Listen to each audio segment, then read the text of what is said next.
right, then we're going marching into round 6 where the stakes are savage. We're getting deep in the danger zone now. Players who want to catapult themselves into day 2. This is make or break time for them. I'm Bert, and I'm joined by Yamato. How are we feeling now as we march into our round 6? Melting, but I imagine the players, feeling the heat a little bit more because they're in the kitchen, cooking up. They are playing the games. We just get to talk over them, which is a pleasant experience. So I'm feeling good. How about yourself? You feeling good? Yeah, I'm feeling ecstatic. It's our first event there with Vendetta. So we can get a look at all these new cards, some of which have been performing rather well on stream, so hopefully we'll get to see some more of those.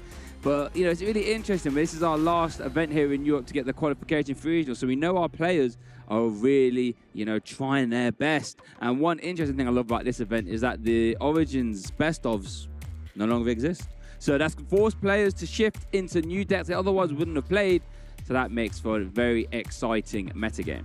Oh, definitely. Always a conversation with, the guys that, of course, have Riftbound as their main game. They always talk about EV and they talk about, what is the potential value when you bring something to, of course, a tournament. And the fact that Master Yi still has a 9% share speaks for itself. A lot of people still think that it is a deck that can contend for, of course, a top position. Has some interesting cards come in, of course, through Vendetta. Getting top 64, super important, the final event here in EU before the regional, which is massive. And the fact that we see some new legends here is also, of course, super exciting. Cannon at the top. This is something a lot of the pros expected too. Cannon, super strong with the Miracle variant. We haven't seen the Control variants or the Hook variants yet. Some of them are still, of course, being played at the tournament, but the Miracle version with all the Rasas that we just saw on stream is still there. NASA's being up there. Amy might just be right with her prediction about who might win. And NASA's having such a massive share is quite interesting because usually these decks with very, very large bodies that scale into the game in a very, very high tempo metagame, it's impressive that so many people have actually brought that deck, and it's doing fairly okay. It's not quite an A tier, like S tier plus, like the Aurelia or the Cannon in terms of performance, but in terms of where we are at, a lot of the Vendetta cards did revive, of course, some of the legends that maybe got a little bit less play previously. I think Draven is the one, of course, that stands out. With so much contention on both battlefields, you can actually create scenarios with Draven and Tentacles where you are actually in combat. Because people realized, oh, Draven draws a card when you're in combat, I'm just going to avoid combat until it actually matters and I know I'm going to win him. So the mobility was, of course, something tough to deal with. But with the meta shakeup, I think so far no big surprises, I would say. No big surprises. No massive surprises, I think. So maybe if we were to look at our most played units here in the room, maybe something will jump out of it. Let's have a look. Not really, to be honest with you. Fizz, Trixie, as you say, with this sort of uptick in the Chaos decks, Fizz is always a 3-off staple in every single one of those. And, not far behind it, there's that Vex Apathetic. He's slowing games down, has no reason to have deflect, in my opinion. I think that's just a bit naughty. But obviously, stunning those units as they get played. And then Scuttle Crab, not much of a surprise there. Giving you hand information, giving you early contests as well. Not a bad little trading card. Anything over there if we look to the right? Anything surprising you there? I think the main thing is these are just the staples in the colors, right? Vex, understandable that it's so high up there with how well Rengar's been performing. It's one of the cards that actually stops, not only stuns, but also stops movement in a very, very movement-heavy meta. It's something that stands out. Fizz, in a lot of cases, a lot of those purple decks can draw so many cards, and then with the context of flow and burn, Fizz was ahead of his time. He was already flowing. Sure. He was already flowing. And Scuttle Crab, a classic. Big debate if this card is actually broken or not broken. Some players, the best players, they claim you should have the card knowledge by simply knowing and playing around the context. And some players just like, of course, the convenience, because knowing is different than thinking that you know. So Scuttle Crab being played so often. It's always those cards that just have so much text. What do these 3 cards have in common? A lot of text, a lot of things that they got going on for themselves. Because even the fact that Scuttle Crab gives one experience, that sometimes randomly matters. When you're playing Master Yi, for example, and suddenly you have 6 experience points, and then he has ganking. That can be game deciding at times. The fact that he gives an experience is kind of funky. But so far, in terms of here, all staples nothing too crazy. Most played spells, Again. same department. Defy, I think if you're bringing a green deck, Defy, Discipline, must have. Ride the Wind being high up there also in this meta game. Very, very understandable because in terms of being able to score on the opponent's turn, scoring 2 on your own turn, keeping the tempo up against slower decks is something that's very impactful. Starcross as well, a card that is just so powerful. And then we have these staple sideboard cards as well, like Hard Bargain, Gust, Salvage even. These are cards that really, really warp very important matchups that often come into game 2, 3. Sometimes some people run them in main deck as well. A Salvage, a single one, a single Hard Bargain. But these are all cards that scare me when I'm playing, of course, Azir, because those are the cards, Hard Bargain, Salvage, all those cards just attack, you know, the Azir game plan. And it's true for other decks too, because gear is so prevalent. Even in Aurelia, it's like the difference between having a Boots of Swiftness or no Boots of Swiftness in terms of the double conquer and your mobility. You can suddenly double conquer on every turn. So there are so many, you know, specific cards that see so much play because all the strong cards, kind of decks utilize, you know, the same tools to their success. But Defy, that's the only thing that is holding green back from all the purple cards that are being thrown their way, you know. So good there. Something that was surprising there is in terms of the, you know, you can clearly see based on the most common spells and most common cards that the distribution towards which colors are being played is very skewed towards, of course, green and purple. The fact that Punch first wasn't in that list, even though it's a staple card in all of the body decks, speaks more to what we have, of course, in the meta snapshot rather than, you know, the prevalence. Because I'm sure if we had a graphic for all the body decks, most likely most of them are just running Punch first, of course. Yeah, no, 100%. I do see that. And it's interesting because we saw Salvage being played, you know, in a high count there. So you scared of the Salvage card, of course. Targeting gears, stuff like Aurora. How about we see what are the most played gears here this weekend? And it's looking like Aurora is not in the mix at all. Zhonya's I shouldn't be shown that kind of bias as a caster, but, you know, screw it. Zhonya's hourglass there, as you do say. I think, as you did say earlier, this is more of a testament to just what decks are the most played and what gears, spells, units are those decks playing. But yeah, we do see the Zhonya's hourglass there last right. Seal of Discord, that's an interesting one, probably a testament to the Cannon players now getting involved in the mix. Forge of the Future, Sprite Fountain. Love me a bit of Sprite Fountain, that's a scary one. And it's interesting because a lot of this is very Cannon coded. Yeah, for the last rights, of course, to get your Rasas back, your Cannons back. Seal of Discord, the same thing. Forge of Future, you know, as a gear is utilized often either in main, sometimes to just make a recruit, but it allows you to, of course, recycle any trash that you choose. So you could easily recycle the trash of the enemy, which is a very, very good attack vector against Cannon to, of course, increase the cost of the Rasa, attack potential flow cards as well. So that's, of course, is a strong sideboard. Sprite Fountain also is a card that a lot of the blue decks are playing.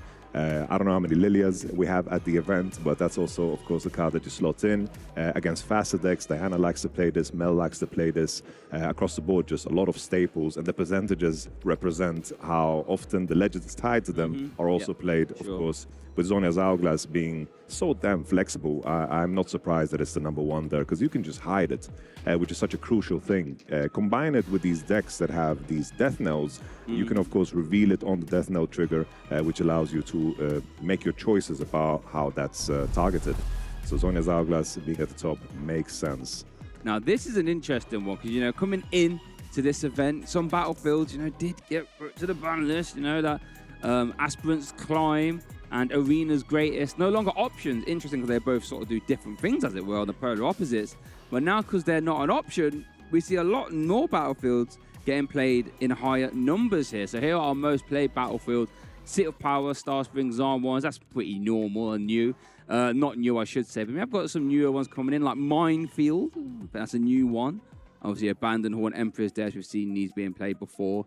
Any surprises here to you, Yamato? I'm just happy there's no Arena's Greatest, no Aspirants Climb. I liked, you know, this is once again, you know, captures the snapshot, Minefield being tied to, of course, Cannon, Abandoned Hall with Aurelia, Diana. It kind of cements the picture that we're trying to paint about the meta here. A lot of Aurelia, a lot of Cannon, a lot of course, a little bit of Rengar, some Nasa showing some flair, but some clear front runners definitely in the win percentages in Aurelia and Cannon. definitely. Oh, as we do get a look at all that, looks like we can head down to our table for our round 6 feature match. And it looks like we have Achen, if I get that right, apologies if not, versus Pastore on the right. And Achen is playing the Vex Gloomist deck. Yeah, not one we got on yet, I think. And then Pastore is playing that Draven, letting you draw cards when you win combat. So very interesting on paper, right? You know, Draven wants to win these combats and Vex wants to slow you down in those combats as much as possible. So we've got a battle of different paradigms here, and only one of them will be the victor. Yeah, I don't want to get too far ahead of myself in terms of how the matchup should play out. Usually Vex, of course, just wants to hold, and Draven wants to attack. So it's a very, very interesting, of course, dynamic where Draven will want to get on the board as fast as possible, have a lot of might swings with, of course, spinning axes, and the hope for the Vex is to hold. And I've seen some different variants of Vex. I've seen the one that is a little bit more, of course, mid-rangey, and I've seen the one that has some of the higher-end costs with Karox and, of course, the Tornado Warrior. Yeah, and then obviously Draven coming in, as you do say, with the spinning axes and a whole multitude of ways of getting damage in, and just drawing cards every time he wins means, you know, if the early game starts to snowball, have a big old hand, you have the responses over and over and over again, you know, could get out of hand a little bit. But then, as you say, Vex, it's very interesting, isn't it? Because like Vex is going to present you units to start these fights, right? Because it needs to hold. That's how it wins games, drawing cards and all that jazz. So if Vex just leaves you units there for Draven to start flying on in on, you know, could be an interesting game. But it looks like we are getting started here in the mulligan phase. And what do you think of, let's start off with Vex. What do you think our Vex player will try and work towards here off this mulligan? I think always with Vex is your draw mechanic, of course, is the legend off of the hold, which is crucial. I saw that a very specific card that this Vex variant plays is, of course, Sanction, which allows you to empower a unit and then disempower it at the end of a turn, which has very, very interesting, you know, synergy with the Karox card. That is the one that is going to provide you with the big swings, which allows you to play something off of the graveyard of your opponent. But there's some variants of Draven don't play too heavy swing cards, and maybe that's something that the Draven player will look to, of course, sideboard out. I was thinking about the first Forerunner because, of course, we just saw it being kept in the hand there. And the first Forerunner, of course, is a card that you'll be very, very happy to get off of the proc there on Karox if it comes down to it. Okay, so it looks like we are getting started here at our round 6. Our Draven player Pastore is going to end the turn with that stack deck plus Noxus Hopeful. And then Achen is going to start in his game, or his turn 2, I should say. I think, is that a tie turner, I believe, on the field? I think it is. Yeah, it is a tie turner on the field. And our battlefields of this game is Fortified Position and Zone Warrens. 4 runes up for Achen now, just deciding on what to do. Both players are 5-0. Both players would love to get to that 6-0. Because, you know, even though Day 2 qualification has been wrapped up, you want to get as many match points as possible to keep moving through. Ty Turner is going to go flying in to that fortified position. 1 point on the board. And we still have our runes up. What else do we have? It's quite interesting already because I think the Draven player got the best possible turn. Stack deck into Noxus Hopeful, which offers you a lot of might, which of course makes Achen play this a little bit more careful. Sometimes you see just a deck slammed as on top of the Tide Turner battlefield, but the enemy already representing 4 might there is a lot. And it is. In terms of what the hidden cards, could be Switcheroo, of course, could be a additional Tide Turner. Switcheroo does make sense because at this stage, I don't see any big counters there to the Switcheroo. We see the hand there. Could be that the Noxus Hopeful swings in, baits out the Switcheroo, and then attaches the Spinning Axe to go over the Might. With no runes open for Achen, the decisions become a little bit easier for Pastore. Yes. I think that you want to attack the hold as soon as possible. Yep. This is how you attack the resources and how you gain your own. Yeah. Exactly. We'll start. That's where it can start to snowball, right? Because if Vex doesn't hold, doesn't get his resources, if you stop them from holding, you get your resources. So we are going to see the Noxus Hope going through. That will be a point. Very good. Additional detail that, of course, Pastore needs to think about is that Battlefield just offers you 2 additional might in combat, which, of course, is massive to overcome. Yep. And we are just going to play the Kai'Sa in base. Okay. Hold. And that's the hold. Very lovely start. The fortified position making a return. We saw it in the Shen game. We did. Made a big difference here because that 2 extra might would force the, the trade, and then maybe you would have to, of course, play the spinning axe preemptively, and then, of course, the hidden card could be the deciding factor. But the fact that the Draven had to go into the other battlefield already is a great start for going first on the Vex.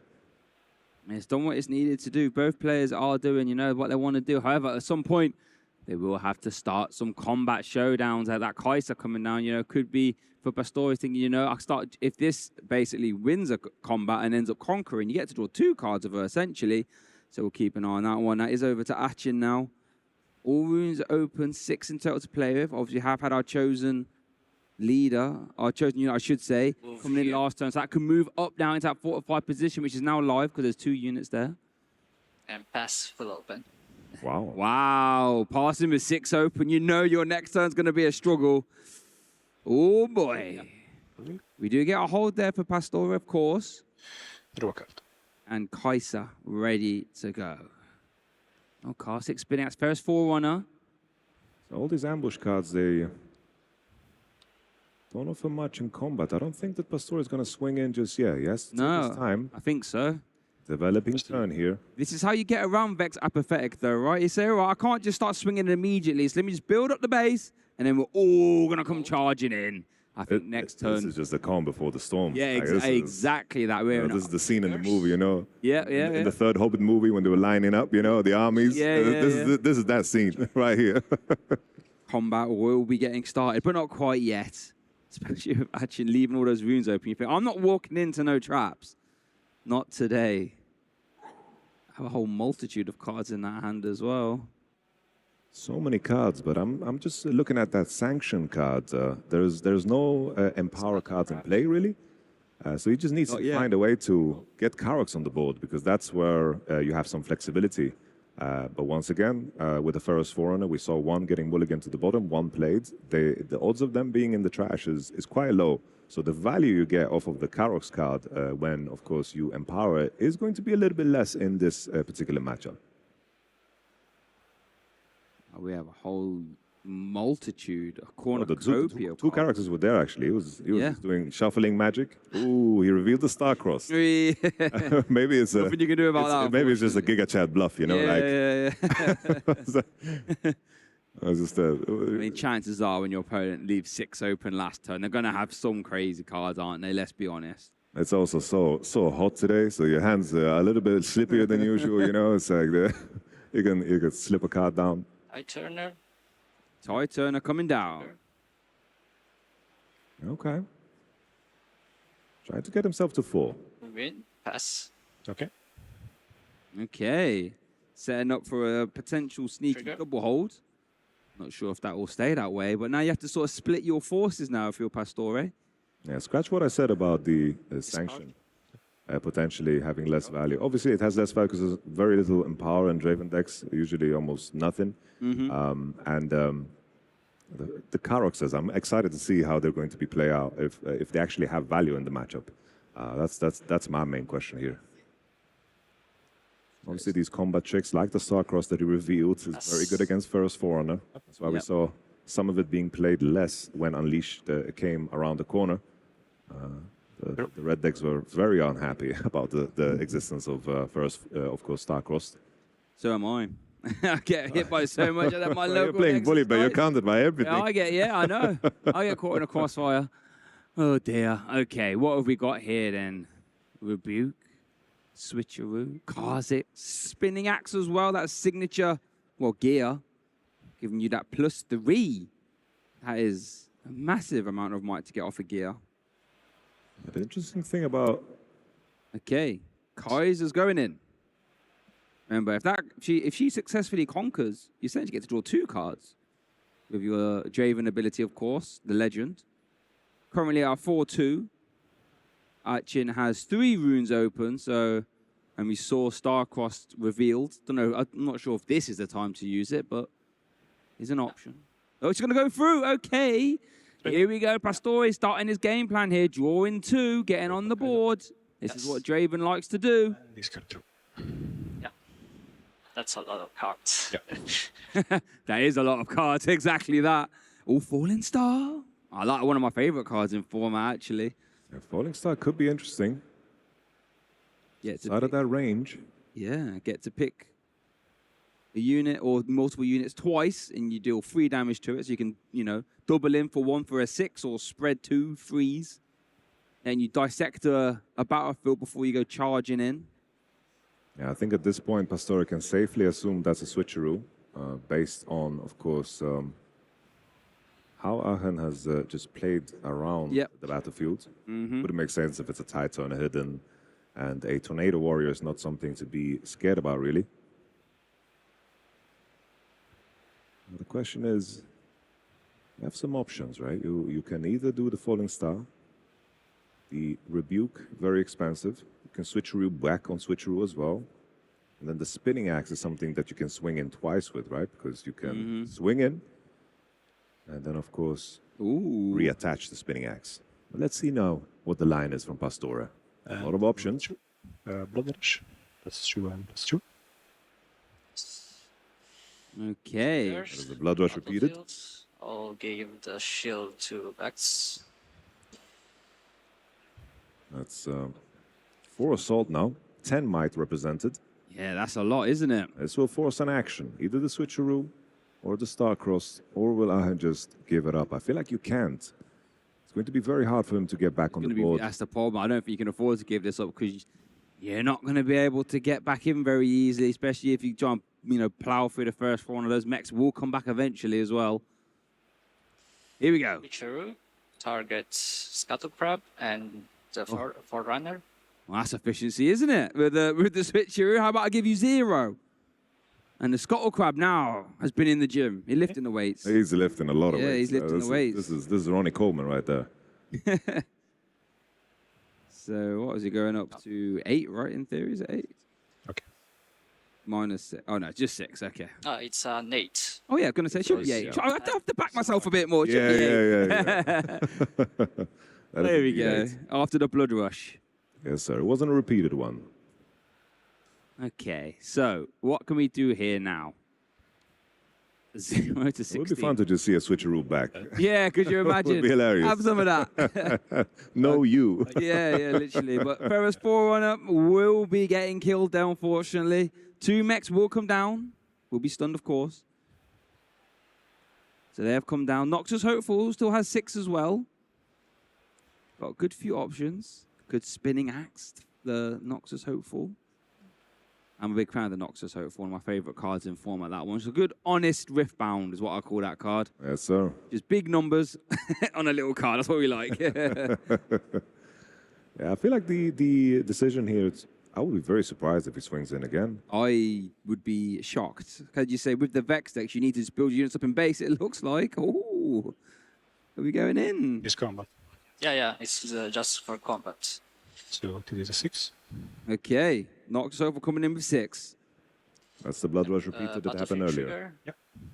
He targeted the Noxus Hopeful. Someone's getting shield. Yeah, the tricky thing is that crab is still a beast. Yeah. That's why I was thinking really maybe the switcheroo already to get some more value out of the first Forerunner. But now that crab is still a beast. Okay. Vex gets You shielded. have focus. Yeah. Okay, we're going to have to see some tricks here now, though, right? It's going to have to be that Spinning Axe. Wait, do we have 2 Spinning Axe? Ooh, hold on. We're spinning, and we're cutting. There's 1. Spinning-Axe. That's +3. That puts him at 9. Still a lot of might to overcome. That Still crab got a long way to go, yeah. That crab is a freak. Yeah. Noxus hopeful coming in with that spinning axe. Still got a long way to go, but +3 is a good start. How many runes opens does Achen have? 3. Okay. That's the main thing, is just that he knows about that Starcross. The fact that it was revealed creates a very unique dynamic here. And there it is. The dream is over. Targets Tide Turner and Hopeful. Do we... Well, I've never got anything around that. Obviously, Okay. that's going to drop the spinning axe as well, right? Yes, sir. That needs to get reattached, otherwise it's lost. It was a tricky turn. Yeah, it was. I do feel like now, looking back at it, if he really wanted to contest that, I think he needed to get more out of the first Forerunner on that Yes, turn. I agree. But Invest the a little issue bit is more there to protect it, yeah. The intimidating factor there, of course, as you mentioned, reattaches the spinning axe. Yeah. The intimidating factor there was just knowing that the Starcross was in the enemy's hand. Like, that makes your line so unique there, because Yeah. you just know that he can always punch that panic button. And deramping, of course, too. Just get out of jail free card, isn't it, Star Crossing? If that mic gets a little bit too crazy, put it back to hand. Yes, sir. Achen coming in now at 5. Tap. Gets to draw one because of the hold. And the big Scuttle Crab that could has been reset down to its original might of 0. Okay.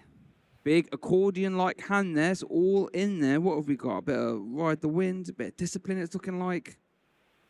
It's looking like, I feel as if our Vex player might be favoured here, Achen. This is looking a good situation to rather be in. Maybe a few more units, perhaps, just to start presenting a bit more on the holds. At the minute, it's just Vex versus the world at this point.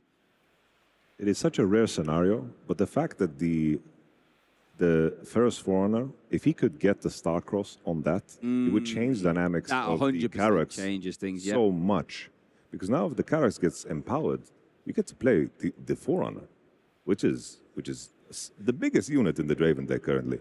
Outside, of course, the champion units, if you have enough points. But currently, obviously, that's not where he's at right now.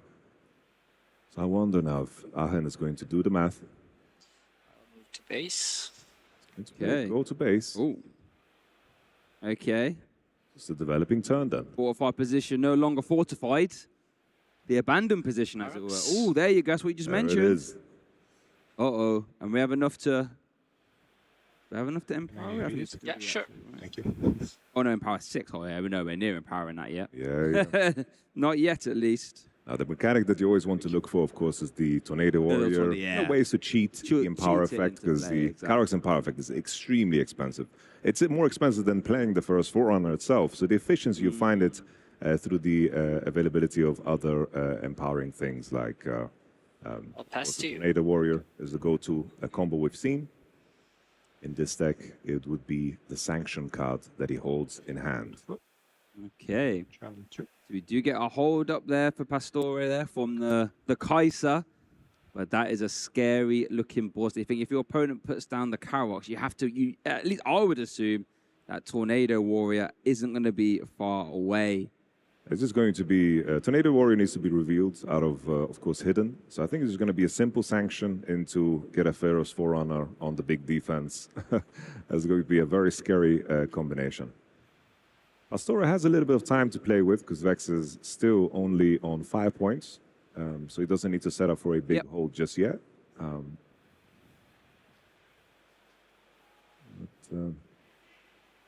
than that, the question is, can he develop something that is going to help him in the future? The double spinning axis gives him options with the mech. It You does. can do some Azir things, just equip to the mech, swing in, equip again, and just go through a plethora of runes, of course. And that gives you a 6 might mech. It's a mighty mech. It's not bad, is it? Stat deck is a good card you need, though. Start, when you're trying to piece together these combination terms, get those combat tricks. Stat deck letting you look at the top 3 cards of your deck, put one in your hand and recycle the rest. Very good. We can see he picked up the Starcross. Oh, he didn't pick up the Starcross. Interesting. I thought this would be like a decent reaction to the potential empowering of Karax. As a reaction, you bounce it.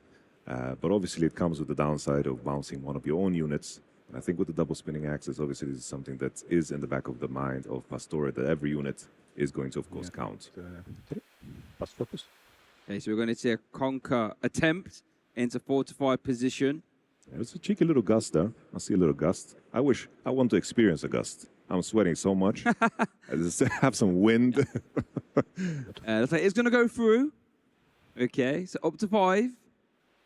Okay, Falling Star still around. Are we eyeing up the Falling Star, perhaps? Yeah, there it is. And that's going to double target the Karoks. Is that going to go through? That would be devastating. That's a lot, I'd say. That's a lot you spent to get that out. A cheeky discipline. Oh, discipline. Okay, so we live by 2 mites. Very painful. That is Very sad painful. if you've got no other way to follow it up. Doesn't look like we have. Oh, yeah. Thank you. Oh, the Falling Star math. 6 damage, but luckily Draven can't play Stupefy. Yep. I feel like at this point with that is sad, isn't it? how many cards the Vex had, I feel like the discipline, you kind of almost need to assume that it's in the hand. Big, yeah. This is a very, very risky play.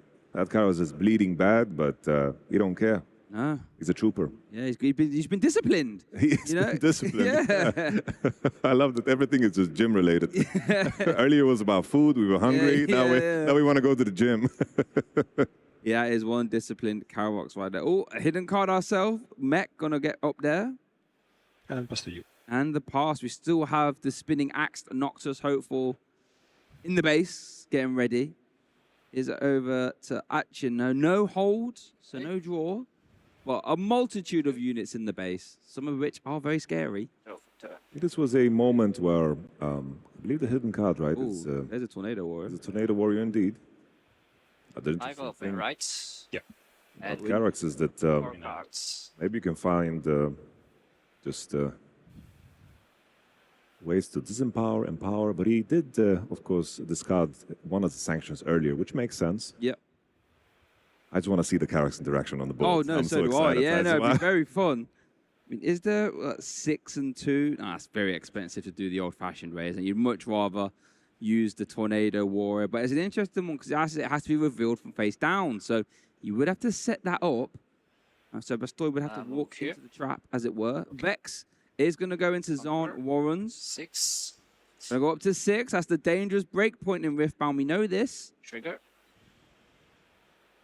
Obviously, that will turn on Vex apathetic ability as well. Got to keep an eye on that one. Just deciding on what to discard first. I'm very intrigued here because of the point tempo. Yep. Achen being now, of course, on 6. If he can set up a big hold, then eventually Pastore is going to be in the position where he needs to be the attacker. And you can definitely create the dynamic where the switcheroo might not be helpful. Obviously, in positions like this, you want to have ways to cheat point tempo. But currently, I don't think that Draven has anything that allows him to do so besides, of course, ride the wind. But in this context, Vex, of course, is completely taken over the right-hand battlefield. And there's a sanction card. Will he play it to, of course, empower his Karoks? That's what I'm looking forward to. I just need to see it on the board. I know we've talked about it enough, haven't we? But it would be fun. The beautiful interaction with sanction is the fact that it empowers a unit and then disempowers it. Mech. Oh, we're going to charm a mech over. Okay. Oh, no. Good enough having a spinning axe on Interesting there. line. I mean, you could... Yeah, you can react the spinning axe, right? Do we have enough room to do that? Is that what we're debating? Okay. Yeah, spinning axe. It is reaction speed, so you could. That would at least force a trade, right? Yeah. It looks like... Yeah, I think he wanted to bail out the spinning axe and then react to the, of course, equip with the gust. That makes sense. I like the fact that the Vex player is just putting the card that we're talking about on the top. Yeah, maybe he's just a card genius, you know, like Yeah. he showed the star-crossed, it spooked the Draven player. Earlier, he like did this card spread, this money spread of how many cards he has in hand. Yeah. All of that is extremely intimidating. But as I mentioned, sanction empowers, and then at the end of the turn, disempowers. And for Karoks, that's perfect. Yeah. He's getting the additional stats. Yep. So you could do a freaky thing where you sanction, get a unit, and then, of course, hide the Tornado Warrior, empower again on review. You can definitely do some sick things with this Vex deck. I'm happy it's not a Spider Vex that we are watching currently. Spiders freak me out. So sweetness. Yeah, I'm not a fan of them. Boots of Swiftness coming down. It's a scary card. Cycle. extra might and ganking, of course. Okay, Brutal Swiftness, Garrix going up now into the mech in a fortified position. We do have a hidden card there as well, don't forget. Didn't actually manage to see what that was, so that's going to be a surprise for me as well. I want to respond to the trigger. Oh, okay. Let's see a response first.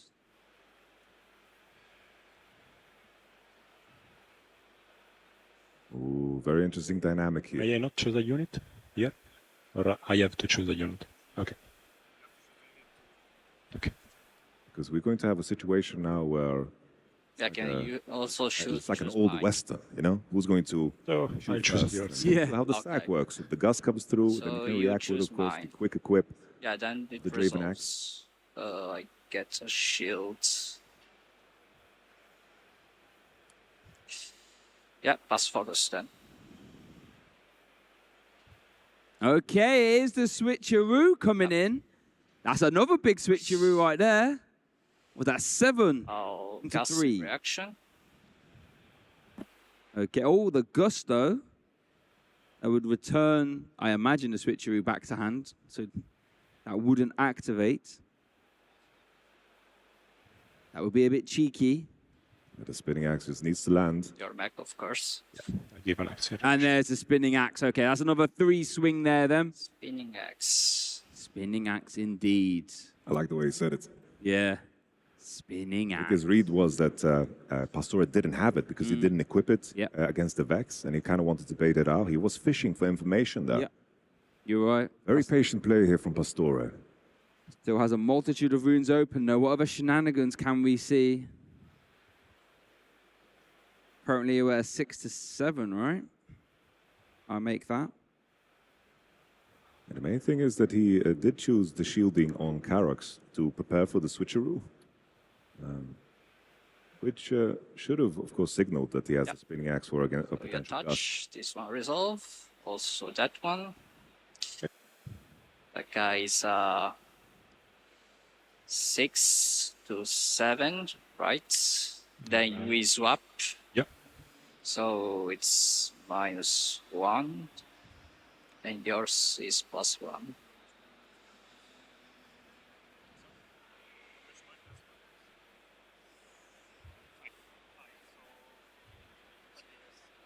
I'm happy when the players do It the was math at for us. 7. Yeah, Get to do makes that. our It was job a at bit easier. 6. Switcheroo. Now it's a 6 to 7. So still a pretty big Karox there. Because that was a spinning axe mech. Yep. Oh, That's a robot I don't want to face. That's some robot apocalypse thing, you know? Just a mech coming at you. Yeah, with spinning axes. That's quite axes. scary. Yeah, you're right. I think the idea of a spinning axe alone is quite scary, to be honest with you. But That is true. okay. Oh, this could be your sanction here. Oh, look, he was eyeing it up. a sanction on the Karox. There is the sanction. So I empower him. Then I'll disempower him at the end of the turn. Does it resolve? Yep. So gets empowered. Then you burn a free. Okay, the new mechanic from Vendetta burning free. Oh, wow. And I get to play a unit from your trash. Thank you. There's the first Forerunner coming through. Yeah. That's Take it back. efficiency right there. You've been If you talking baited this out the play up. Starcrossed. If you You've been- baited out the Starcross with it, maybe, on the switcheroo turn. And you've been talking this play up all game, and here it is. Oh, it's very special to see Yeah. a purple-green deck. But maybe he has, different ideas in terms of how he's going to play it. First Foreigner, a little bit of a... Yeah, that seems like Definitely a the big dog. obvious target, but, there could be some other reasoning, perhaps. Yes, sir. First Force is such good value, though, isn't it? Like, even when it goes, it's already a good big unit, right? 6 might, but then when it goes down, you replace it. Just Pharaohs. Yes, There we go. has too much value. Yeah. Exactly. Right on cue. Don't you love it when the Oh, players make me sound clever? I love Decide that. where to bring him. I love it when Riftbound is big might, good, Yeah. booga booga. you know? Yeah. What's better than big might? Big might, when it goes down, you get even more might. There we Yeah, I'll go. just like here. Okay. I'm going to play that Ferris Forerunner up top there on the Zon Warrens as well. That's a scary looking battlefield to try and get through right there. The Ferris Forerunner plus the Vex Apathetic as well. There's some ways for, you see his hand there. There's some ways for him to get out. Ride the wind. Ride the wind. Ah, yes. Okay. I choose Karox to the other battlefield. Sure. Wow. Basically saying you're not getting through that Zon Warrens. It's just not going to happen. Yeah, the main detail here is that the Vex player got so many resources out of the Draven player. Yep. But at least the Draven player, I guess, wins the combat. I still Yes, there's been the combat, you're right. just for the combats. You pass. I'll hide a card. So Ah. we are still in. Yeah. Then I pass. Okay. Yeah. You. Culture. That was a long combat. I rebuke him.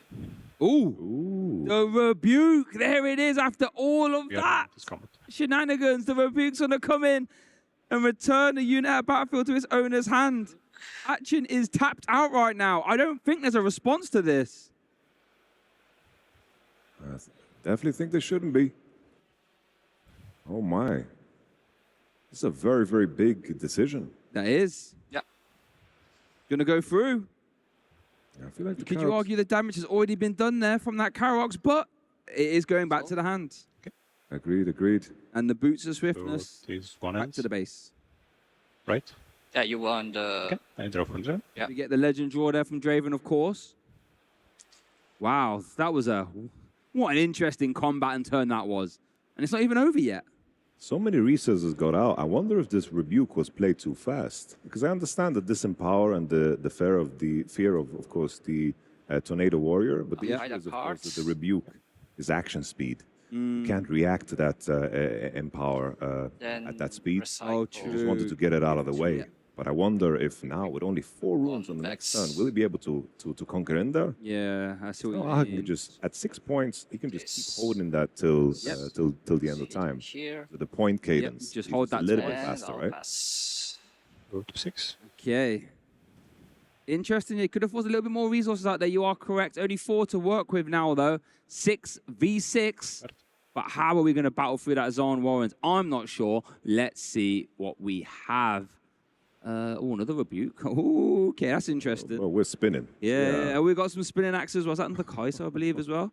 There we go. The Noxus Hopeful. We talked about sometimes Riftbound is just big might. That is a big might Noxus Hopeful coming in, swinging for 7. That's a good start. Kaiser's another 4, perhaps as well. There we go. We have a 7. And now we're doing Asia things. We're in my territory. Yeah, here we go. He's just going to equip, swing in, 7v12. equip again. It's not that far off, especially when your opponent's tapped out as well. We can get there, I think. Ooh, yeah. I take out Vex. Okay. Vex is gone. Spinning axe will need to get reattached. Otherwise, it will get... Ferus. Oh, there's the rebuke on the Pharaohs! And that's obviously not going to trigger the Death Knell, because going back to hand. Achen is tapped out right now, so I don't see a way out of this. Wait, how does the interaction with rebuke work? Would that go to would that still go to his hand? It's the owner's hand. Yeah. So luckily, he still owns the card. Yeah, I was about to say, yeah. That would be crazy. This is my card now. You have to play Yeah. the rest of the tournament with 38. Yeah, that's what so it goes back to, there we go. Wow, the second rebuke coming in there. We love that. Kais is going to come flying in. Obviously, no contest there. Yeah. Are we going to get the spinning axe reattached there as well? I'd love that. That's a scary sight as well, by the way. A Kaiser with a spinning axe. Well, that's a massive break. The rebuke was actually crucial. The that one that was I questioned massive. was so massive because of the speed of it all. The Tornado Warrior didn't have the value. You could play another unit, of course, which could have changed the tide of things just a little bit. But now with this sequencing, this was gorgeous. Yeah, This it all was makes absolute sense beauty. now, doesn't it? Yeah, it Yeah, all yeah. makes sense now. Now suddenly this crab is quite lonely.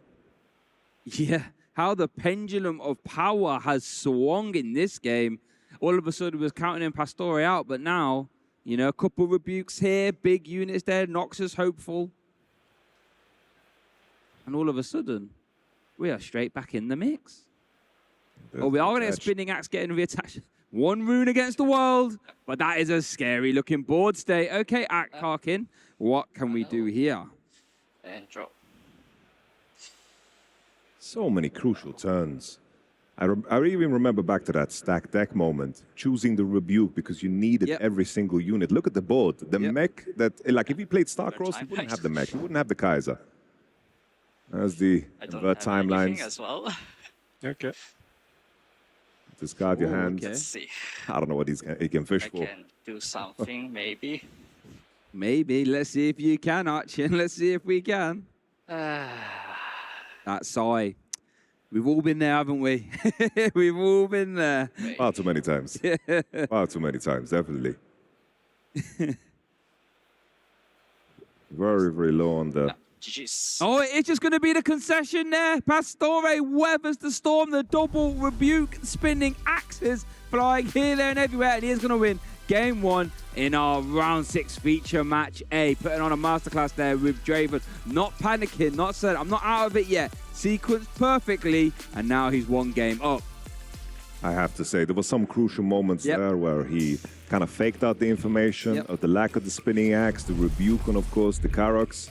That isn't, of course, something that you can react with in terms of the Draven deck. We, of course, have the standards, you know, a lot of the units that you can swarm early on, and then you, of course, want to hold later on with these cards that impact these massive units in a massive way. Of course, Switcheroo, Rebuke, Starcross, of course.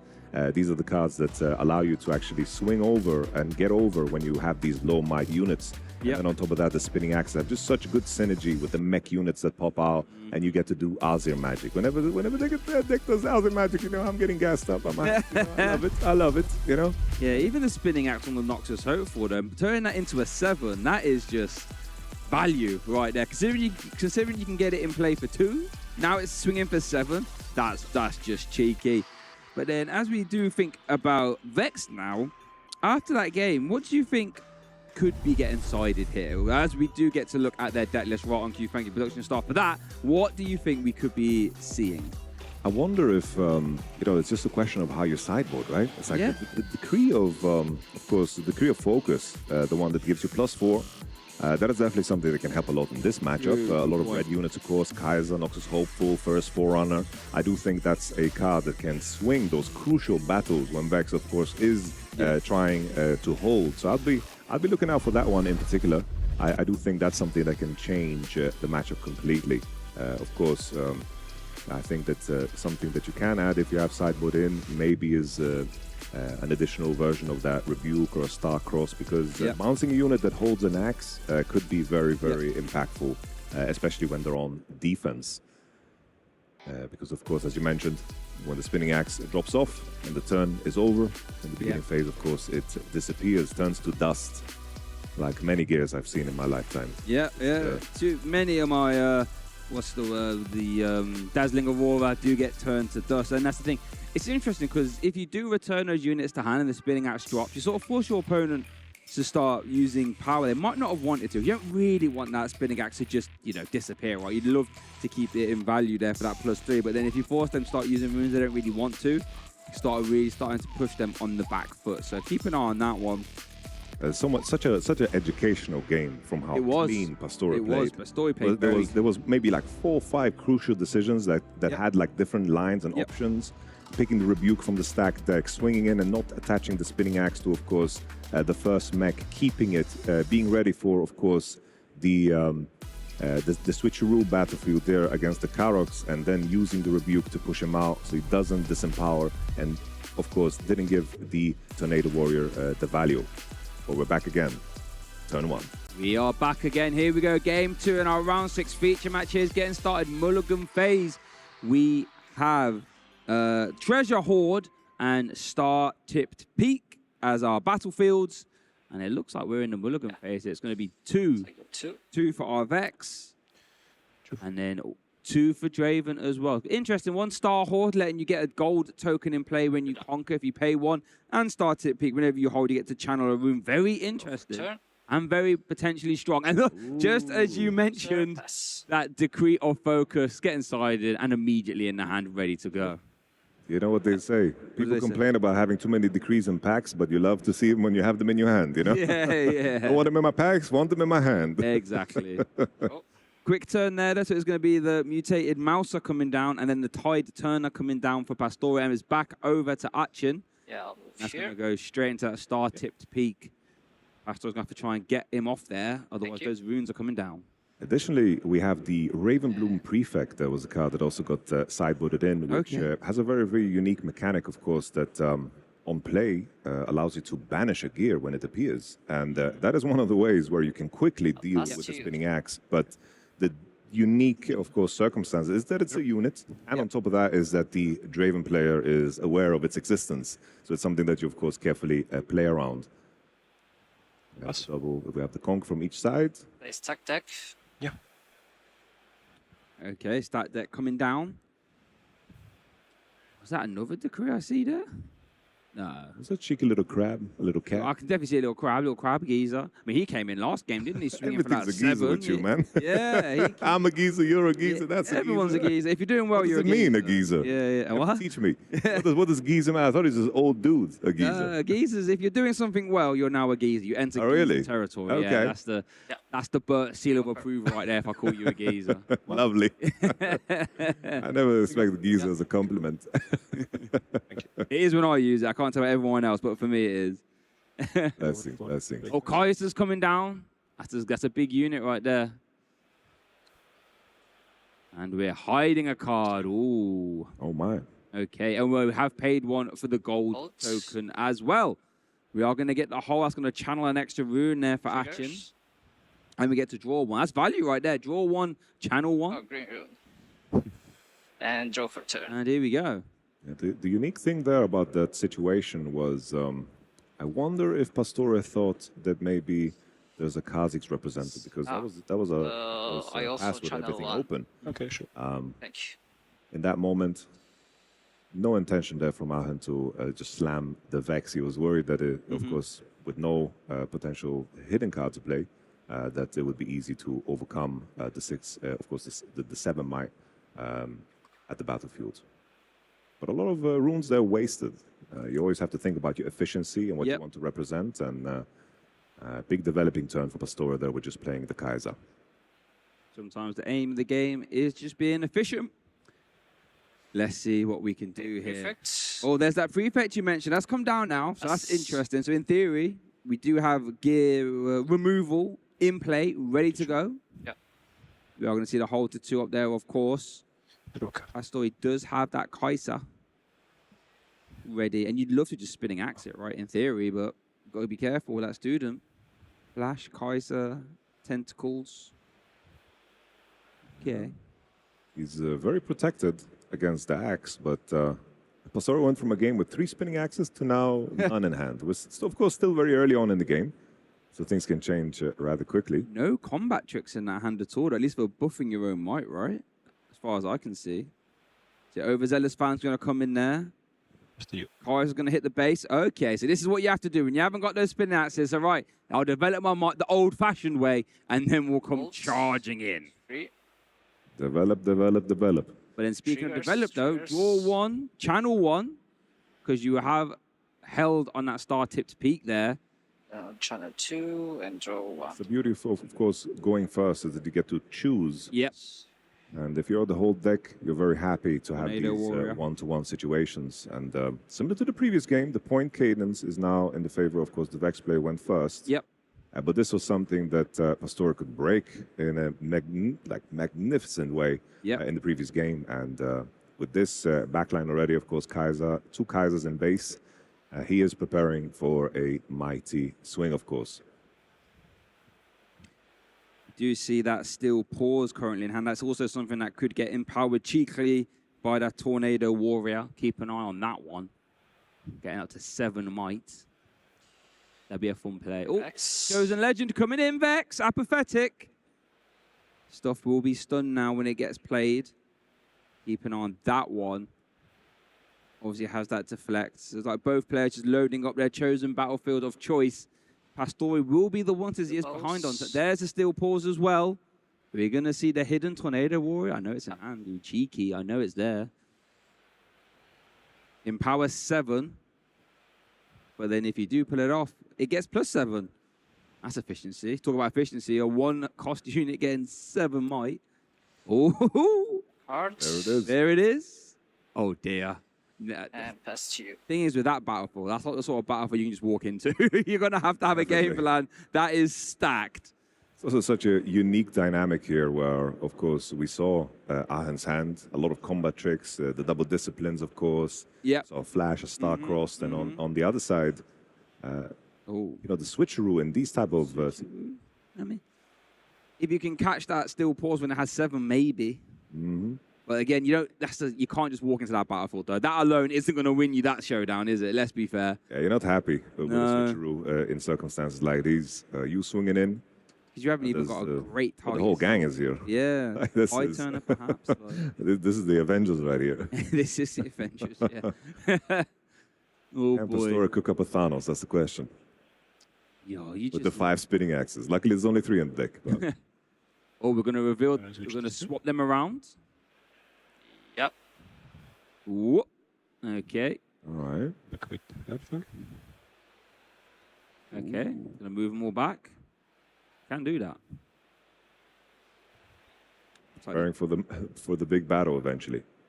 Yeah, yeah. They have from the deep. There is up from the deep. It's a very calm turn here for Pastore because, especially with the development of the tentacles, he can eventually conquer the other one with the tentacles. And on top of that, Achen playing so many cards in the battlefield, Yeah, he doesn't result. have anything in base that can easily conquer the second one. So he can return these into base without the concern of giving Achen a free point from this position. That's why maybe you ask yourself, should I have played the steel paws in base? So you- Because then suddenly, maybe the yeah. Draven player needs to keep something on the battlefield. But once again, massive developing turn. Yeah, wow. We are gearing for total war. I think yeah, that is one way of putting it. I think a big, massive development term might be underselling it. That right there Triggers. is a lot of might.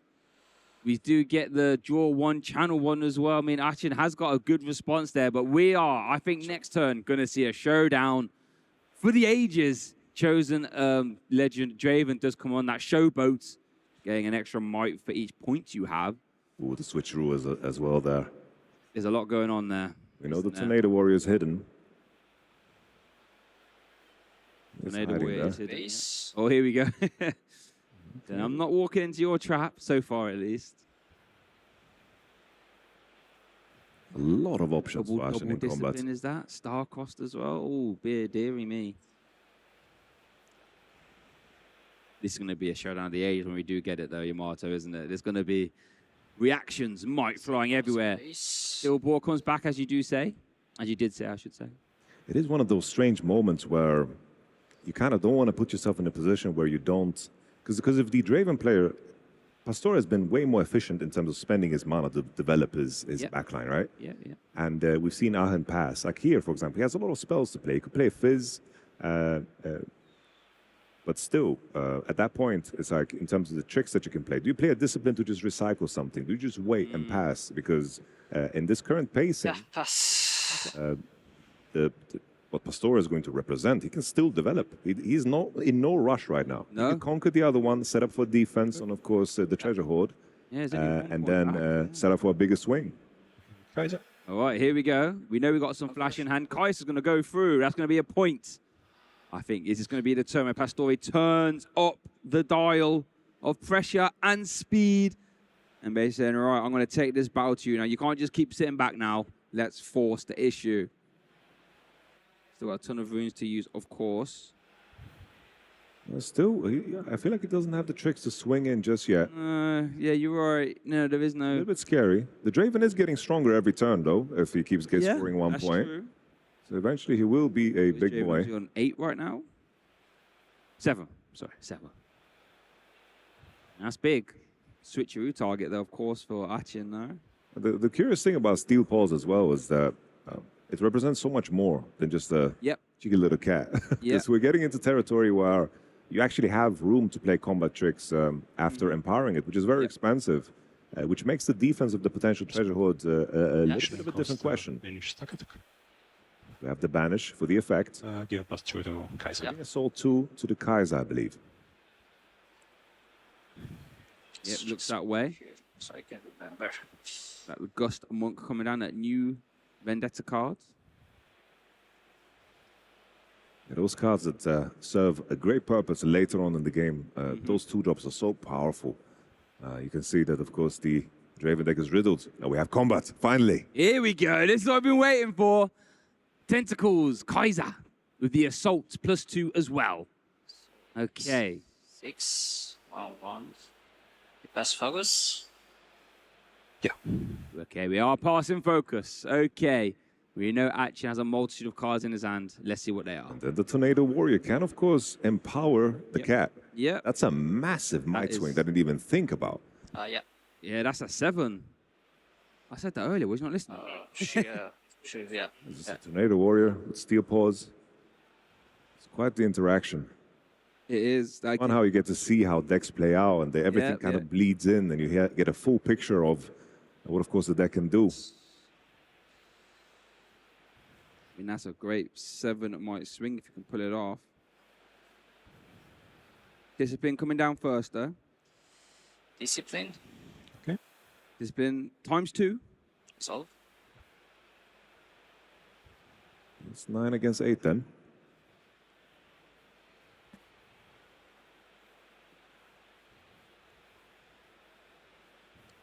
Okay, priority has been passed. Okay, 2 and a 2. Is that a Starfall? Switcheroo. Oh no, switcheroo. Awesome. Oh, switching the tentacle might off the double discipline. Do we have a response to this? That's cheeky. The power of the tentacle. Important to note, you want to keep the Tornado Warrior for as long as possible, right? Yep. So it does disempower it at the end of the turn. Yep. Which is a good interaction with the Fair carrots, result. but not with Steel Paws, of course. Now that tentacle, 1 might. once again, jack to the gills. Yeah, he's been curling those dumbbells, those tentacles. Got some strong suction cups. That was a nice image. Yeah. Shuru, Kaisa. Oh, Also. the return switcheroo. No, you. Oh, again, surely not. Oh, but that was going to be another one. Oh, we're going to flash over Kaiser, though. Okay. All right. So the double Kaiser's going to join the fray. This is a big information, you know. No defies in hand, No defies in hand. Solve. resolves, Okay. and the Kaisers come back. Kaiser's comebacks now has tentacles against the world.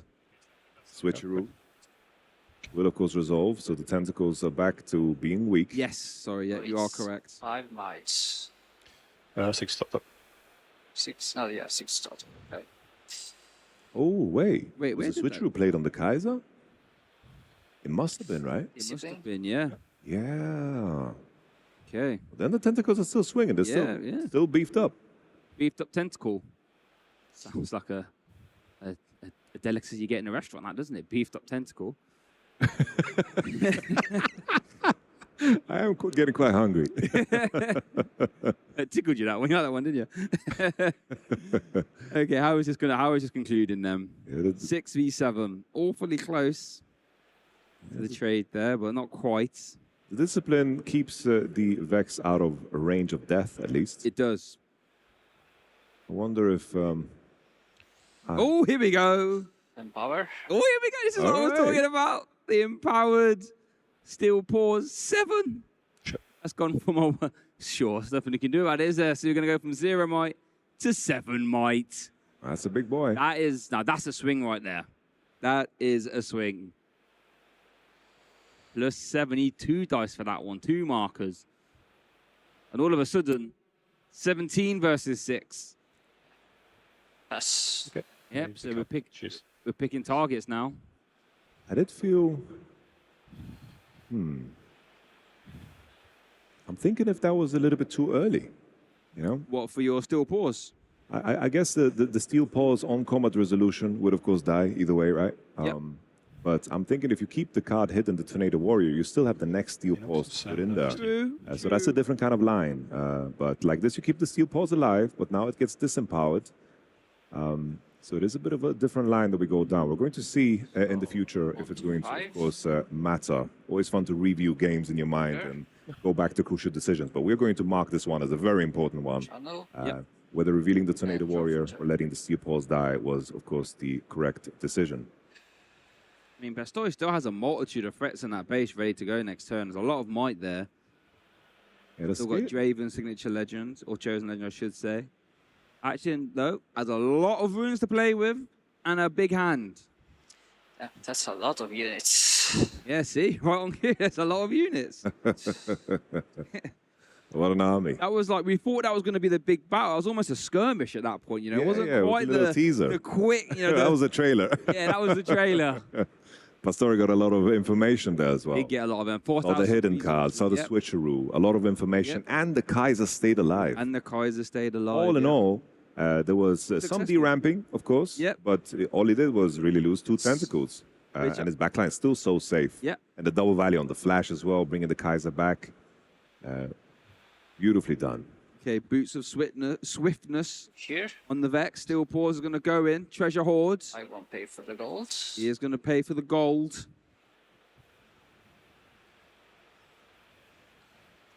Still have a lot of combat checks. Still a Hello, switcheroo. crab. I'm coming down. Oh, Defy found there. Keep an eye on that one. You know, probably argue the best card in the game, Defy. Most played, at least. Most played, yeah, there you go. Definitely. Oh, I love the fire Yeah. as a green player. I've never played a green deck, so I'm always on the receiving end, unfortunately. Really? Yeah. Is that the Rengar biggest? and Is that the Volibear. biggest pain point of Volibear? Yeah. Or something else? See, I don't play many spells in my Volibear deck that can get defied, to be fair. I hate when my opponent plays cards when I play Volibear. Just let me win, please. Like, what? Stop stopping me. So many options. That's Starcross in hand as well. It's once again the same dynamic. This is the type of turn where you want to like develop a little bit more. You want to pull back. You want to develop because this is how you want to spend your runes. But it's all combat tricks. Starcross, Oh. Steel Pulse, Draven. Okay, Ooh, I mean, that Draven, yep. that's solid value. I would say solid value. Steel Pulse costs only 1 to bring back. Either way. And it did its job to conquer the cheeky little battlefield. Took him to 6. This is true, yep. Now he can pretend that he's developing in base by replaying the Steel Paws. That was a very good play. It was. Okay. Pastore had a little bit of resources removed there from that chosen leader, or chosen unit, I should say, Draven, getting reset back to the hand. But still, double Kaiser. There's one. Let's That's going focus. to be... I'm assuming that's going to go through. Yeah, resolve. Yeah. One more point. Draw a card. Draw a card. A very important detail too is that flash that Achen has kept for a long time. That allows him to, of course, create a swing over. If it, of course, Pastore wants to create a scenario where he creates a bigger hold behind the Kaiser to just conquer it. If he feels it's too tough, to swing into the Let's battlefield. focus. Oh, here we go. This could be the big showdown. Starting off with a Tide Turner.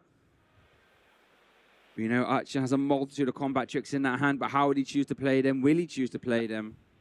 Okay. That's going to go through, softening up. Okay. Trying to bait some stuff out, perhaps. Not quite yet. I like Another these, card draw, though. Once I like open, these four. cheeky feints Yeah, that yeah, yeah. Pastore does. Like information checks. Like, ooh, That's it, yeah. like he does this thing where like feints as if it's like an MMA fight, you know? Oh, this takes a could be the punch. big one.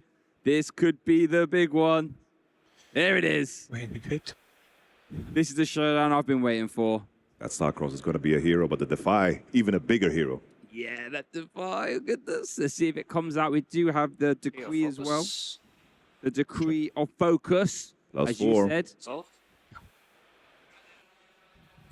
10 against 8.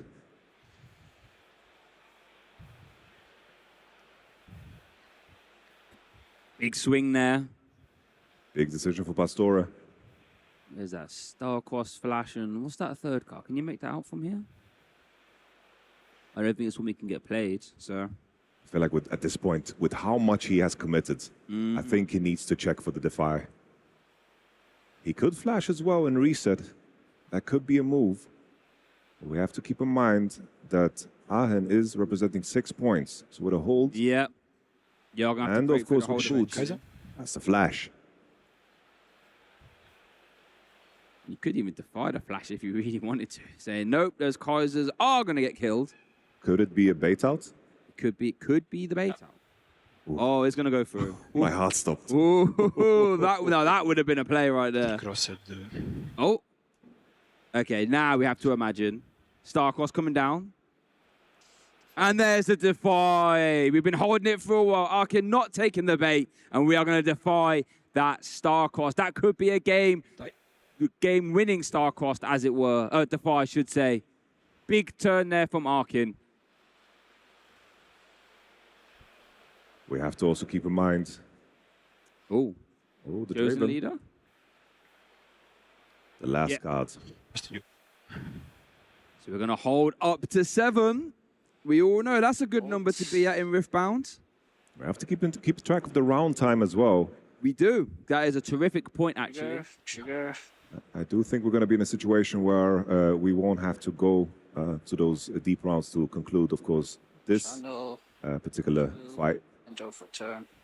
We do see, of course, that the Vex has her shoes that allows her to swing over, but the tricky thing is that overzealous fan is willing to take a bullet. Oh, no. He's willing to take a bullet for the Draven, but doesn't do well against wind. True. Draven. We can go. Switcheroo. Yep. And that's 1-1, baby. Yep. And that is going to be it. Achen winning it there in the last minute to go. Weathering the storm. What a successful game that is from Achen. Composing himself, saying, "Oh, I'm fine, I can do this." And I think that was a fantastic display of the Vex deck there. Got on the battlefield early and just wasn't shoved off.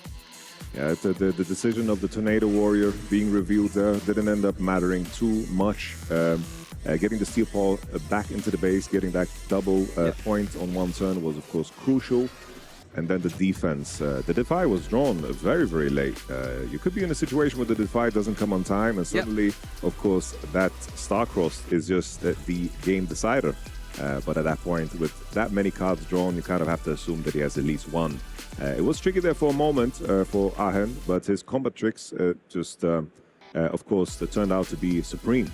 Sometimes, you have a hand like that. If you are going second, suddenly it becomes very, very hard to go over because you need to catch up on tempo. But if you can keep all your units alive and use all your tricks properly, I do think that it can, of course, work out for you. But in Pastore's position, I did think, he did lack the combat tricks. That was a tough one. A lot of units. Yeah, a lot of units, but none of the spinning axes, none of the falling stars that we saw. We didn't see the first spawner come in, start getting those mechs back in play. But it looks like here we are going into our game 3. We are going to see the mulligan phase here. Going to be a 2 and a 1. Always get stabbed by my opponent, only mulligans one. I think, that means he's got a good hand already. I wonder if the player's going to be notified about time. I think so. I think we are going to see. Tough for the Draven, who, of course, is on the draw.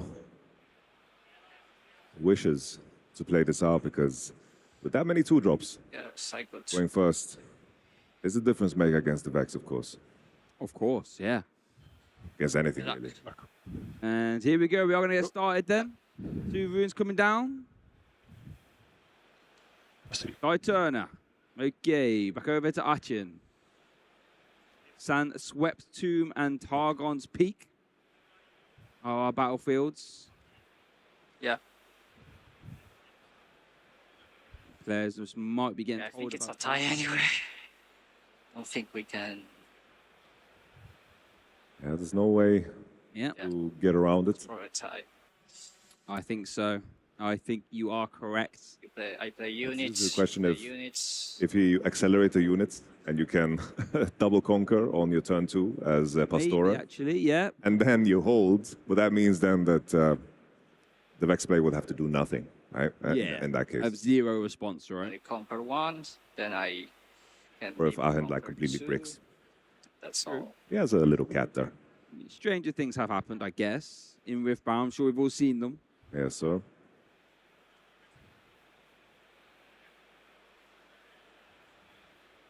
Both players just working out then, I think Pastore's thinking I might have a way to actually sneak this game here. I think Achen's just saying, yeah, probably not, to be honest.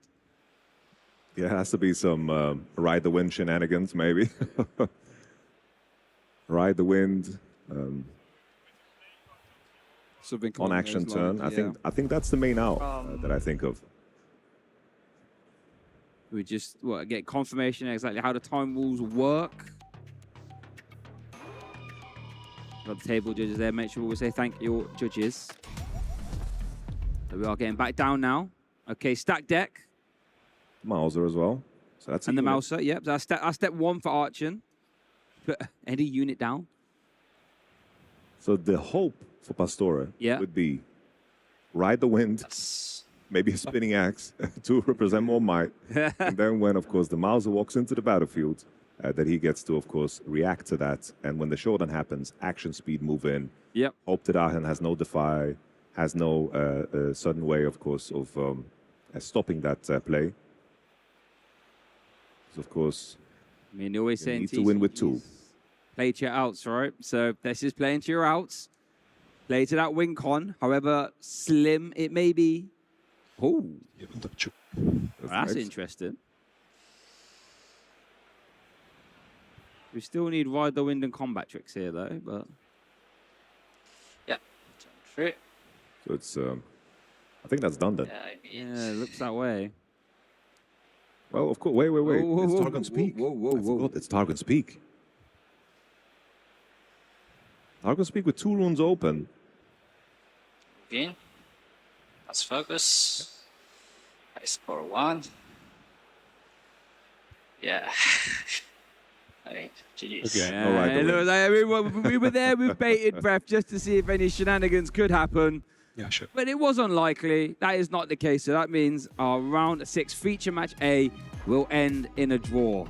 And that was a good one because we saw, Draven popping off with the spinning axes in game 1. Game 2, we saw Vex doing what it normally does, right? Getting on the battlefields early and saying, hold it there for a second. And then unfortunately, there was just not enough time for a game 3. Very cool to see the Empower variant of the Vex. Yeah, No yeah. spiders. I hate spiders. Spiders belong in Teemo. Yeah. That does the crucial round with the beefy crab. The beefy crab on the crab looked switcheroo. good. The information round, of course, the rebuke that was so crucial against the double Karoks as rebuke, well. right, yeah. It would have been disempowered, and then the second rebuke to return the first Forerunner to the rightful owner. So many crucial moments. So many crucial moments. Those sort of last turns there for Pastore were fantastic to watch, right? Knew exactly what he was doing. But then going into the game 2, where all those combat tricks we saw in game 1 for Pastore just didn't show up. There was no spin axis, there was no falling star. Here we saw the double switcheroo there to get the beefy tentacle, as it were. And that was, I think, Pastore's biggest flourish in this game, right? Apart from that, it was little skirmishes just to try and tempt resources out of Achen. But in the end, all it really took was one well-timed defy, and that wrapped up game 2, as it were. It is tough as well with, of course, going into third, winning the dice roll is a big difference maker here. The only options is to, of course, with Targon's Peak, it's a trigger that I didn't think too much about, but Ride the Wind swinging in there would have been a big difference maker. And I like the fact that Pastore, even though he didn't have the out, he wanted to play it out. Yeah, it was kind of, you never know. They might mess up a little bit. Definitely creating a circumstance where they can potentially make a mistake. You needed to manipulate the point scoring. I do think from the Draven side, looking back, I was trying to think if there was moments where they could play faster, but every turn it was like one player scored 1, one player scored 1. Yep. So the games were very long. They were very, very long holds, which means also the time is being consumed, which is of course a very, very crucial thing when it comes to Riftbound. Time is a very, very valuable resource. Yep. And from the Draven perspective, maybe on those crucial rounds, maybe you need to be the one to win time if you're in a position to, of course, go first in the third game. And those are some of the strategies that you need to deploy. Talking to a lot of the pros, they was also telling me this. Whenever I got coached by them, it's like you need to do your actions fast. Yep. Because time is a resource. But of course, the games were long for a reason. Yep, long reaction chains, long showdowns. But as you say, time is of the essence. We haven't got a lot of time till we get to our feature match B. So let's head straight down to the table. We are hopping in Lilia versus Akali here. Lilia is an interesting one, making those sprites coming in ready, doing a whole lot of damage. And it looks like what we're doing here. This is game 2, where it looks like Akali was able to take game 1 here. And let's see how this one is going to pan out. What have we got? Ferris Forerunner. What else have we got? Got The the... Birdie, the Heron as well. Yeah. A lot of big units here. So many different variants of course, the Akali deck lists. I've seen ones with Irelia. I've seen ones with a lot of the Akali greens with of course, the herders, without the herders. Jins have been kind of removed from the conversation completely. Okay, Master so resolve forethought. trigger. I'm just trying to grasp what we see here. We see Yeah. that, of course, Lilia is far ahead on the point tempo. Wow. And 3 Mask of Foresight, though. the Akali player, Wow. of course, is catching up now with all the big body units here, with the Heron, Yeah. and, of course, the Ferris Forerunner. Yeah, if you're going to deal with Lilia, getting all those sprites down, Ferris Forerunner is a fantastic defense about 4. that. It looks like we are going to see, that is the Adaptatron. Very good at getting rid of gears, actually. So there's Move Mark jaw. of Foresights might be coming down. Stellar Corn Herder Move coming down, back. draw a card. Legend ability pop, draw another card, bring it back. Let's see. This is where things can start to get a bit Shuriken silly. flip. Oh, there's the Shuriken flip. Signature spell. Move up. There's the Adaptatron. Oh, destroy a mask. Go to Yep. 3. There we go. Going to get Got a rid of that buff. mask. That's my worst nightmare right there, that crab. I'll draw. And we get the buff as well. Hey, it really is for you, isn't it? Yeah, It's that it there, yeah. Adaptatron is... At least it's Akali, you know, when Irelia is dancing around and moving all over the place, Pull it does back. feel quite unfair. I do think, you know, I'll often pass. what's tricky for Lilia is, of course, she gets a lot of points early, very quick, Mm-hmm. and then it's hard for her to, of course, develop a big board. So Yep. her hope is to force the enemy into a big hold, play unchecked power into, of course, creating 2 sprites double conquer. But now the sprite, of course, is on 5 might due to... You're at Yes, 5, thoughts? right? I'll attempt to on guard. That's the ungod. One. Ooh, okay. Discipline. Into a discipline. I love these long reaction chains. Another one. into the discipline. Yeah, you sold. Oh, okay. And it looks like that's going to That's conclude. Is my on guard good? Defy. Oh, and hang on, we got the Defy. Ooh. So, And now we're tapped out. right, because golden. Okay. And yeah, the Happens. Adaptatron is going to get sent to the discard pile. The little sprite that could. A lot of resources, though. A lot of resources. A lot of resources. A lot of there resources. for just the to win Lilia. Discipline at least gives you another card, but I am just looking at this backline of the Akali player. Yep. And I think that Lilia's hoping that he overextends and runs into, of course, the unchecked power card. Green I and think That's green the only hope. on power. Yep. I Power? believe you are correct. So obviously, Oh, sure. that's the Akali being empowered too. Move jaw. Stellar Corn Herder. Tap. Could we be seeing the comeback? Going to move back with the Akali legend. Draw another Not card. good at 4. So many cards drawn. You're at 6. The Akali is doing Irelia things. 7 to The Heron 5. into the sprite. Go to 5. I'll No draw. response for that one. That's going to be a big... Oh, we're threatening a double hold here as well. And that's obviously going to play around the unchecked power. Oh, no, it should plays into the unchecked power. I apologize if they do stay at the battlefields. That might be Lilia's only way out of this, though, because you're right. We are presenting a lot of threats here. Whoa. He Okay. just swings in completely. This is interesting. Tap 2. Okay. Discount 4. That's the discounted Forerunner as well. Ancient, of course, the Hero. Now pass to you. Discounts the that second card is a played. board state right there. Second card played, so much cheaper. Yep. First Forerunner in the back line. So worst case, even if unchecked power, unchecked power comes through, I have to see now how many runes, of course, the Lilia channels, because you need to, for that full combo, you need to have 12 runes ready. Of course, matters if you wanted to play double sprites. I see the double sprites. I do believe that's a Watcher as well. Okay, Watcher's not bad. Watcher's not too shabby, but I feel like it's not enough. Like you can conquer No. one. No. The fact that there's going to be potentially double mechs, and on top of that, a first Forerunner in base, it becomes very tough to overcome. Lilia's a deck that wants to get ahead early and then runs out of steam rather fast. The first Forerunner would swing in for, of course, 9 might, reducing 3 if he decides to do so. And that's the interesting thing about Lilia, right? It's always been a deck that's, respected, but traditionally hasn't catapulted far away, long ways into tournaments. I think we could be seeing why. Obviously, it gets off to fast starts, but then it just peters out. It's very hard to, win a game when your main units are getting killed at the end of the start of your turn, right? It means you're constantly having to reload. You have to find more and more of those. You have to draw into those unchecked powers. And when your opponent has big, beefy Ferris Forerunner that immediately replaces itself, it could be a little bit tough. Also very tricky, right? Because a accelerated Watcher, at least like this, is going to have 3 sprites, of course, paying with the Lilia Legend. 2 sprites in play, so it's cheaper. Yep. Swings in with 3 Spritey boys. Oh, sorry, I can't. Never mind. Oh my. Yeah, I'll take out 2. All right, Zonya's pops. That was a jump scare, Tried to play against all odds, which would have been the perfect card in that moment. In some cases, what you kind of wish for 46. is that you have a hidden card, and then the hidden card counts as the first card that you play on the turn. For sure. And then you have the discount on the second one played, of course. Go to 7. Conquer draw. Here's the scary thing, though, right? You can just easily just push them back off, right? Like, Yes, sir. how'd you do with this? Double Forerunner on double battlefield.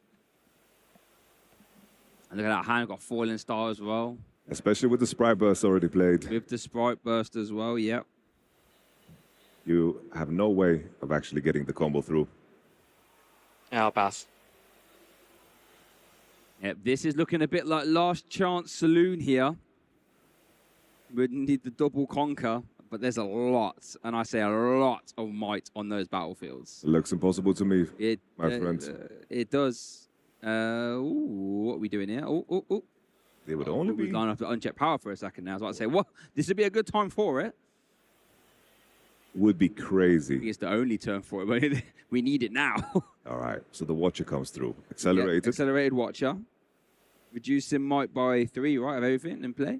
Or your opponent's side of the board, I should say. Good start. Good First. start indeed. Okay, sure. Tricky thing is that Akali has drawn his entire deck. Yeah. He is... Options. Look at him. He's the card master right there. He has 5 runes open. 79. Already revealed that against all odds, but that doesn't do that much. But there it is. Might. Where is it? Give a front unit. I'll try to get the Heron. I don't know. Shoot. Heron's 4, 3, 7, 9. Yeah. 9 to 9. I'll trigger Heron. Yeah. Oh. Longsword. Okay. And there we go. That's going to be all that might need. Jay-Z The game said, was I'm close, not going it to is be able to impossible. get out of that Yeah, it's like double closing hold. out because And that is the game. it's harder for me in the early game because you rush me down, but I end up like stabilizing really well. Too much responses. Yeah. Too much a lot of card draw. That Yeah, game, yeah. I've never had so many I think it's about to say we've never seen so much card draw before, and that's not what you want, is it? In your opponent there saying, I've never had so much card draw in my life. Oh, cheers! I'm glad you did that against me and not your next round opponent. But yeah, looks like Akali there. I think it's our first win on stream for Akali, I believe, against the Aurelia, which I think that seems to be the tail of the tape for Aurelia. Right, gets off the hot start, so you think, oh, there's no way I'll lose this game. But then slowly but surely, as our player did say there, I can stabilize, draw well, and get back in the game. Yeah, the only real hope is the unchecked power into the swing in, of course. Yep. That's sadly the only angle. I wonder sometimes the unchecked power, maybe sometimes you get it in your opening hand, you really get it to the bottom and you just know it's there, like a sinking ship, at the bottom of the ocean. Because that's, of course, one way to exit if you can't keep up the pace. Obviously, the Silicon Herder being alive in the back line, you can't charm it in because it feels so bad to charm in a Silicon Herder.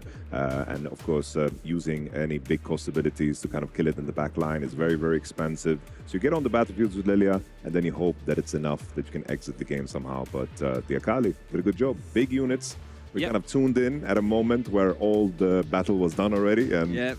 there was a Heron, there was a Forerunner, and there was a Stelicon I Herder. heard her flying about, drawing a lot of everything. cards. Just he had his whole deck. He was just shuffling it, like money spread. Yeah, It's just, yeah. it's like this, had every When you answer. got up in the the arm, deck. like, what are my answers? I've got them all here. Yeah, so Precisely. that's what happens when Stelicon Herder gets his mitts all over the game. But how about we hear from Harukaze, our winner there for our feature match B. Let's kick it down to interview area with Barrett. Bear Brian here with one of our round 6 feature match winners, Mr. Harukaze on Team Aspirants Climb. Congratulations on the win, because you have now officially locked in for day 2 on a legend that I think a lot of people are underestimating. We had one on stream earlier, Akali. Didn't go so well, but you're now 6-0. How does that feel? Kind of surreal, really. Like, I did not expect myself to do so well. I really felt great about my deck, but again, like, I've been testing with a lot of people, and it's just been tough. But to see myself really show a lot of the results that I put in is just gratifying. Yeah. Absolutely. Now, still a long tournament ahead of you, right? Especially, now you're going to be playing day 2, 5 more rounds day 2, 2 more rounds today still, and, still got to do well. Yep. I want to ask you, because you've pivoted to this legend. Obviously, you have a top 8. We saw each other in Atlanta. Right, But so it's been a while. It's new meta, new format.